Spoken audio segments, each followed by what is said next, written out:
Hi, I'm glad you joined me again. Thank you. We're going to look at our last letter of the word fuel today. We've looked at forgiveness, which helps our families to have peace in our relationships. We looked at understanding, which gives unity. We've looked at empowering and encouragement and all those E words that give our families strength. And today we're going to look at the greatest of these, which God says is love. You know, we really can't forgive and understand and empower effectively unless we have love in our heart. Love is that initial commitment, isn't it? It's that initial covenant. For God so loved the world that he gave his only begotten Son. And Romans 8 tells us that nothing can separate us from the love of God. In marriage, we say to love and to honor and to obey. I said obey. Did you say obey? To love, honor, and obey, for better, for worse, for richer, for poorer, in sickness and in health. This is the covenant that we made on our wedding day, and it's unconditional. It's that promise that says, no matter what, I will love you. Not because of what you can do for me, not because of how you make me feel, or because you demand that I love you, but I choose to love you. I choose to make this promise to you. And as the years go by, you might hear yourself saying, I love you, in spite of the fact that you aren't perfect. I love you even though you don't always understand me, even though you can't really meet every need that I have, and sometimes you let me down, I still choose to love you. That's what marriage is about, choosing to love. You might ask, well, why would you want to love someone like that? Someone who can't meet your needs, someone who isn't perfect or isn't reliable. You know, I don't know. I don't know why we get drawn to the one that we get drawn to, but that's the person we made the promise to, and that's the person that we must keep our promise to. We might ask ourselves a different question, like, why would God love us?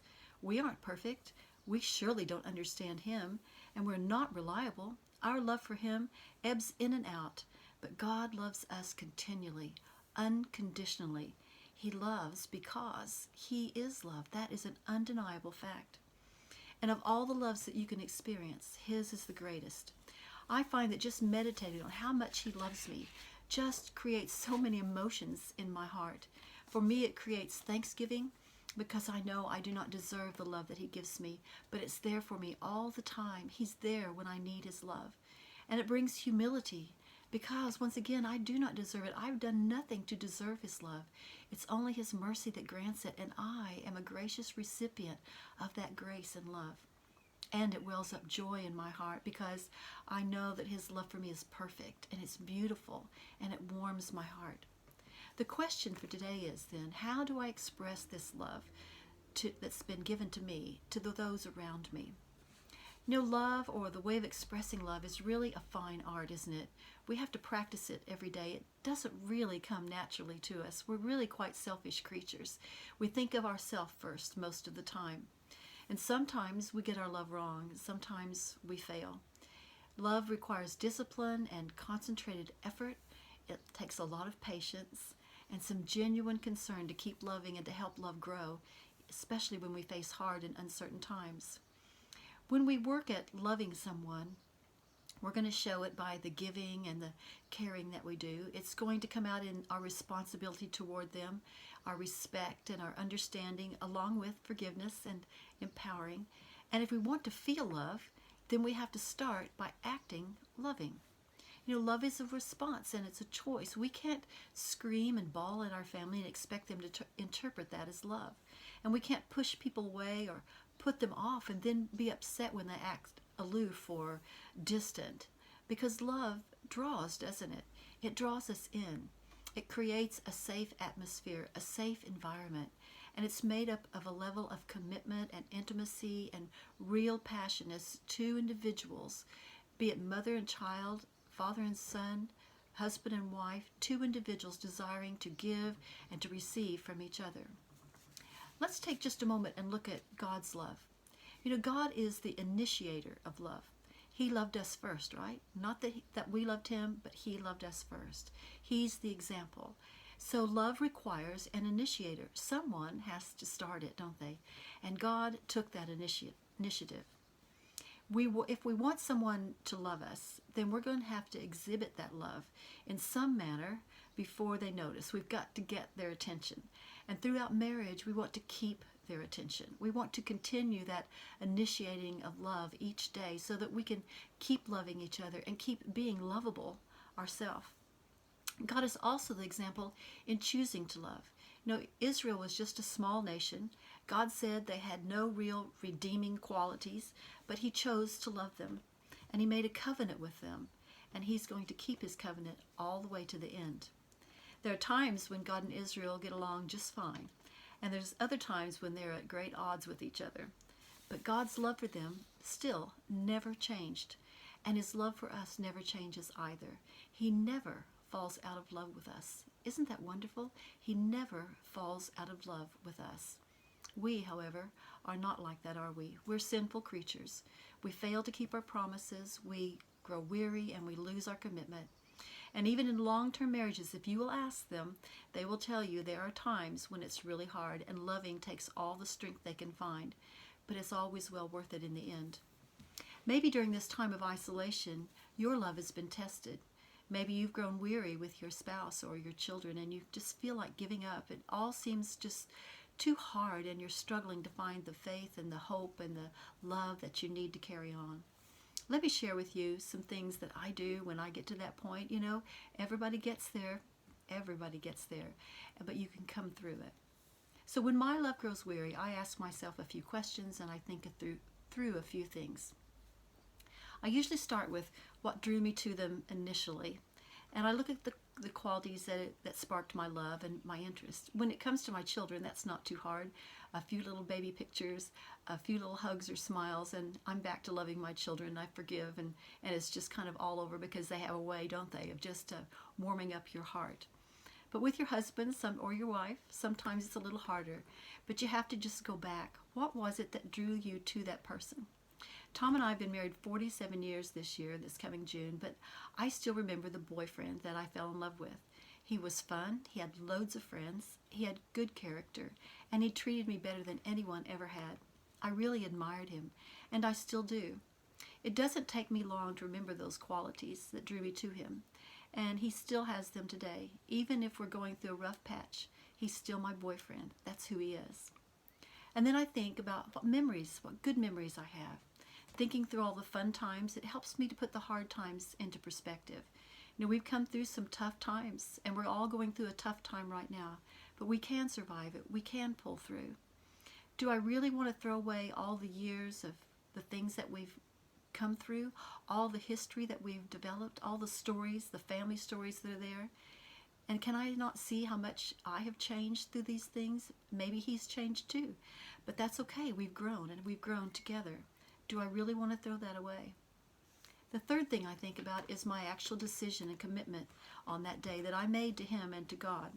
And I want to be a person of my word. I want him to also make that same decision toward me. I want him to keep his word.